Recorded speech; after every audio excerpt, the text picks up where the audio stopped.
di sini beragam, mulai dari gaya sastra utama, gaya sastra yang mendominasi seluruh kitab, misalnya Taurat, narasi, puisi, hikmat, nubuat, apokaliptik, Injil, surat, dan sejarah. Hingga gaya sastra yang lebih terperinci lagi berdasarkan tipe kalimat atau paragraf atau perikop tertentu. Misalnya dalam kitab Mazmur kita mengenal Mazmur hikmat, Mazmur raja, Mazmur ratapan, Mazmur kutukan, dan sebagainya. Dalam kitab-kitab Injil kita mengenal misalnya perumpamaan, cerita, mujizat, pidato atau khotbah atau percakapan. Genre juga mencakup unsur yang lebih kecil lagi, yang berhubungan dengan penggunaan bahasa atau ungkapan-ungkapan figuratif. Misalnya teka-teki, fabel, hiperbola, alegori, metafora, metonimi. Sangat penting untuk diketahui karena terdapat aturan-aturan hermeneutik yang membedakan kita memahami sebuah kata, frase, kalimat, paragraf, perikop kita berdasarkan genrenya. Saya sering mengutip kalimat penting dari Grant R. Osborne. Meaning is genre dependent. 3. Berdasarkan genre sastra. Berdasarkan genre atau gaya sastra.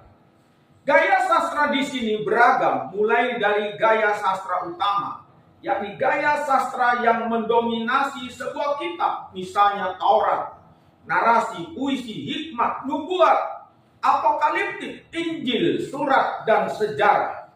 Hingga gaya sastra yang lebih terperinci lagi berdasarkan tipe kalimat atau paragraf atau perikop tertentu. Genre juga mencakup unsur yang lebih kecil lagi yang berhubungan dengan penggunaan bahasa atau ungkapan-ungkapan figuratif. Misalnya teka-teki, fabel, hiperbola, alegori, metafora, metonimi, cerita, contoh. Antropomorfisme, antropofatisme, dan sebagainya. Semua unsur genre ini sangat penting untuk diketahui karena terdapat aturan-aturan hermeneutik yang membedakan penafsir memahami sebuah kata, frase, kalimat, paragraf, perikop kitab berdasarkan genrenya. Nomor 4, berdasarkan historis.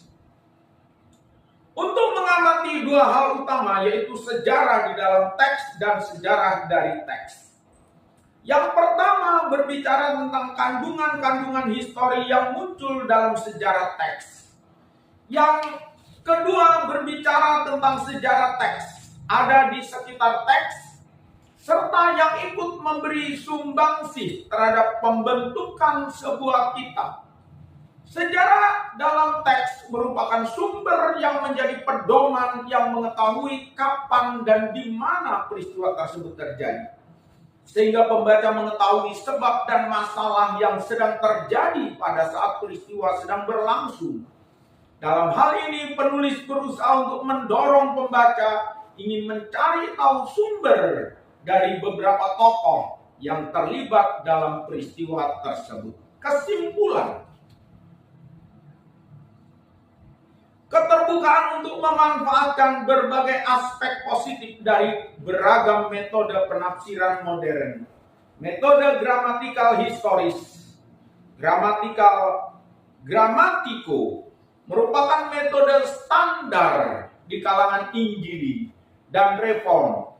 Metode ini digagas atas presuposisi bahwa Alkitab diinspirasikan dan menggunakan bahasa tertentu, Ibrani, Yunani, dan Aram. Dan Alkitab ditulis oleh orang tertentu pada zaman tertentu dengan ikatan-ikatan atau lapisan-lapisan adat istiadat yang mayoritas sangat berbeda dengan kita yang hidup sekarang. Dengan demikian demikian.